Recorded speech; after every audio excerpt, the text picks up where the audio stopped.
Hi guys, and welcome back. This is Nifty and thank you for being here.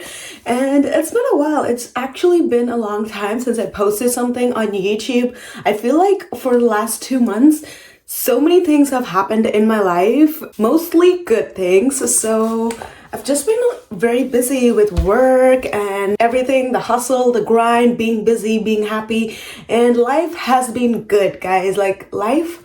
It feels like it's been a long time since I have been genuinely this happy in my life, and I feel like I finally have the drive. I'm working towards something, I'm making something of myself, and yeah, I'm just happy to be here enjoying life. I still have this urge to come here and talk to you guys and tell you guys what's happening in my life, and hopefully tell you guys some things I learned in the past 2 months, help you understand so you don't have to go through the same things which I did. And if you are going through something similar, then maybe this is the video you were waiting to watch to understand that it wasn't all your fault. And as long as you're willing to take responsibility for your situations and you're willing to move ahead, you're doing fine, okay? So where do I start? So in the last 2 months, a lot of things have happened, and one of the things which I want to talk about in particular in this video is I had a falling out with one of my best friends. So today I want to go into the details of what happened and my perspective of how things went wrong and when is it good to cut off a toxic relationship, how to cut off a toxic relationship without feeling guilty, and all kinds of juicy good stuff. So without waiting any further, let's get into the video. But before we do that, if you're new here, please subscribe and like this video because, well, I put a lot of work into it, okay? So it would be really nice if you did. Anyways, if you're a girl, you probably know how girls fight. They just stop talking to each other. It's not like they get confrontational or, they try and talk it out and stuff like that. We just stop talking to each other. I think that's just a girl thing to do. I don't know if guys do that, but I definitely know that girls do tend to do that. To give you a little bit more backstory. So I think it was me. End of the day, everything is me. No matter how the other person reacts, no matter how they respond, everything is a reflection of me. And I learned this a long time ago. Life is a mirror. I am the universe, and everything that universe is showing me is just a mirror. It's just a reflection of me. A little while ago, I've kind of been having this feeling that this friend that I'm really associated with is not really somebody I want to have in my life. And I don't say this in a bad way. So a better way to put it would be to say that I knew that I was going to places, I had a path to take, and I needed my focus and attention towards those things. And there's gonna be times in your life when at one phase in your life, this person could be everything you need. But when you are over that phase and you're leveling up in life, either the person has to level up with you or the person is going to fall apart. The friendship, the relationship is going to fall apart because now you guys are not in alignment, right? So I feel like that was what was kind of happening, and I could feel it because I'm a very intuitive person. I could feel that, every time I was hanging out with this friend, I would come home and I'd feel drained, because it felt like I was giving so much of my energy and focus into solving their problems, helping them feel better. And it was a very giving kind of a relationship. Even the start of the friendship, I think I kind of realized that. But a part of me also felt like I was needed, I was important. And, this person made me feel good. This person was always cooking for me and buying me stuff, and this is my love language, right? When somebody does things for me, provides for me, buys me stuff, it's my love language. So in my mind, I'm like, oh, this person is taking so much from me, which is energy, which is the most precious thing you could actually give to another person. But in my mind, I was justifying that this was okay because this person was genuinely trying to give me whatever they could. And I'm not saying that this person is bad. I'm just saying that we were at a state in life where all I could offer her was my energy, and all she could offer me was these other materialistic monetary stuff, which I really appreciated. But there comes a point in your life when you realize that I needed to do other things and I needed to focus on things of my own. I needed to expend my time and energy into making something of myself, into building my own life. And that is when the disconnect really started to appear for me, because I don't know, it's hard to explain, like when you know what kind of people I'm talking about, like they're amazing, they're great. Like when you're with them, you feel like it's fun, it's amazing. But the moment you detach and you get home, or there's some distance created, you just feel like you're completely drained, like your energy, your life force has been sucked out of your body. And if you are an intuitive soul, you probably know what I'm talking about.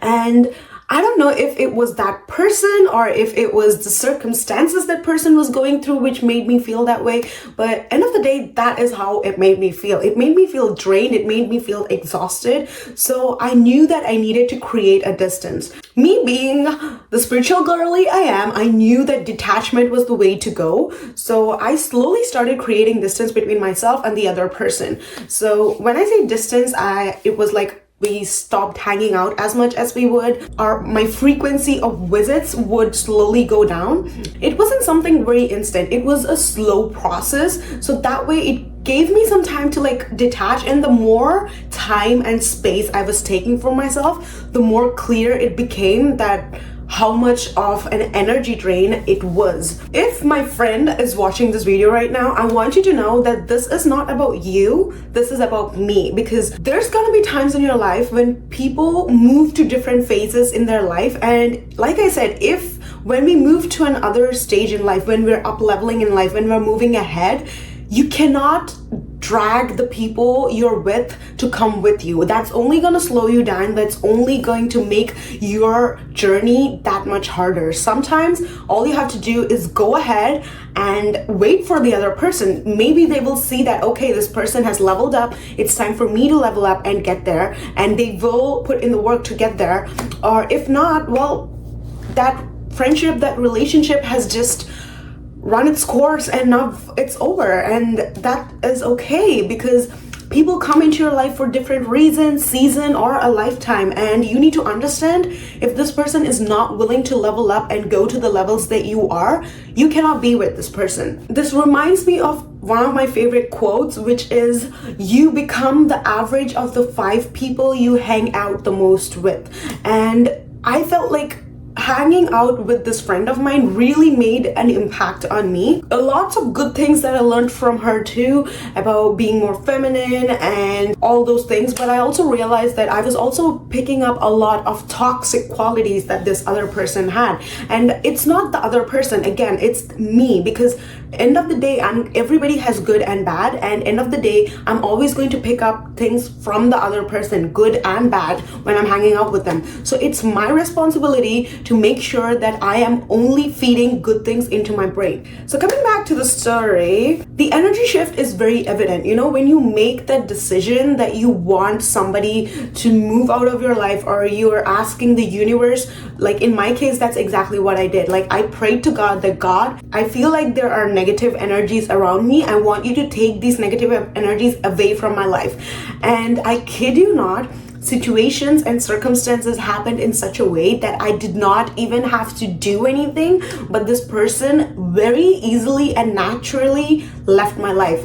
They moved further away from where I live. Things happened in their life which made them really busy. And after this person moved away, I did offer to help them and meet them and stuff, but I think the energy shift that I had made within myself was so evident that the other person felt it too.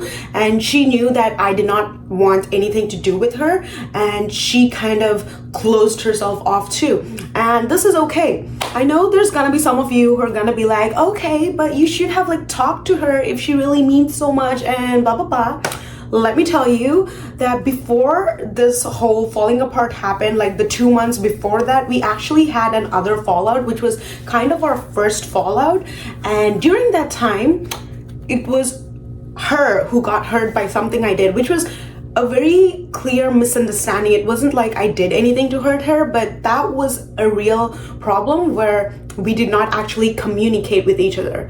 And the thing that I learned from that incident is like, she's the kind of person who has the high need of self-importance, that they need to be validated by the other person in order for that other person to be with them. There's gonna be people in your life that come into your life who will only stay in your life for as long as you are saying yes to everything that they have to offer. If they're being toxic, you have to be like, okay, this toxicity is good. And I know female friendships where this kind of toxicity is prevalent, where the other person could be talking about doing the worst things possible to somebody, and the friend would be like, okay, I know it's a bad decision, but I will support your decision.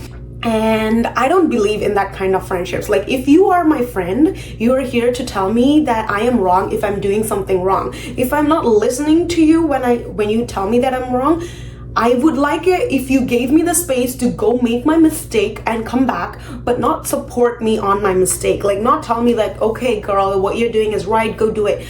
I would not want that. And for me, I think that is really toxic. No matter if it's a friendship, relationship, whatever it is, I would want the other person to have my back, to tell me that I'm wrong when I'm wrong. Our relationship came to a place where she wasn't willing to listen when I said that something she was doing was not right, wasn't aligned. And our relationship got to a place where I felt like our relationship could only work, this friendship would only last, if I kept agreeing to all the negative, toxic things that she believed to be true as truth. And the thing is, when you hang out with someone and when you're hanging out with them for a long time, if somebody has a toxic belief towards something, eventually you are going to absorb that toxic belief as well. You could say that, okay, this is not true, this is not how it's supposed to be. But if you're hanging out with that person so often, and that is that other person's core concepts, then you are eventually going to absorb that as well. For an example, my friend had really toxic way of looking at how a relationship should be and how a woman should be treated in a relationship. And in the start, I really did not agree with the things she was saying. But as we became friends, we became closer, I started adopting those qualities. And I noticed that I wasn't in a relationship, but I was like dating and seeing people. And I felt that I was projecting those toxic traits that I had of how a relationship should be onto all the people that I was meeting. And I was only attracting all kinds of shitty people. And the funny thing is, after we stopped talking to each other, like within a month, I met someone else and now we're kind of dating, but that is a story for another video. But anyways, it's like when the negative influences leave your life, you start attracting things that are pure, and that is something your soul wants. And this is something for you to understand, that when you decide to break off friendships, it's not because the other person is toxic or something you want is not happening or the other person is not showing up in any way that you want. No, it's none of these things. When you decide to break off a friendship, it's because you are putting yourself, your dreams, your desires, and what you want in life above everything else. And another thing I want to address is the feeling of guilt. When I was telling another one of my best friends about what happened with this particular friend, and I was telling her that, okay, this is what happened, I had to cut her off, like stop texting her, stop calling her, and all those things. And the question she asked me was, but how do you not feel guilty about it? Like, how do you go about it? Like, the guilt is something that makes us go back to people. Like, we go back to toxic friendships, toxic relationships. And especially when it's a friendship, you feel like, okay, this person is going through something. I need to be there for this other person, and it's a guilt feeling that you have, which makes you want to go back to that person and be in their life and be friends with them. But something I realized is when you really love yourself, when you start putting yourself first, you start to see how much the other person is impacting you, your life, your mental health, and everything. And when you start realizing that, you consciously start to make your decision to distance yourself from that other person, and the universe makes it happen for you. It wasn't like I didn't have the urge to text her or call her or something like that. When I would have these urges, I would tell myself, okay, I'm gonna wait for half an hour, and I'd be like, universe, if I'm not meant to text her, then give me a sign and I will not text her. And I would wait for half an hour, and I kid you not, every time I would do this, like maybe like twice or thrice in a day at some points. And every time I would do this, I would get clear signs from the universe, either in the form of quotes or some kind of YouTube video popping up on my phone or something, which would always tell me that, okay, there is this person who needs to leave your life and do not talk to them, or some kind of quotes which talk about, when people leave, it's for a reason or something like that. So, some way that universe was supporting me into believing that, okay, this is not what is meant for me, and let it go. And deep down, I knew that this is what I had to do. It's just those guilt trips that come up from time to time.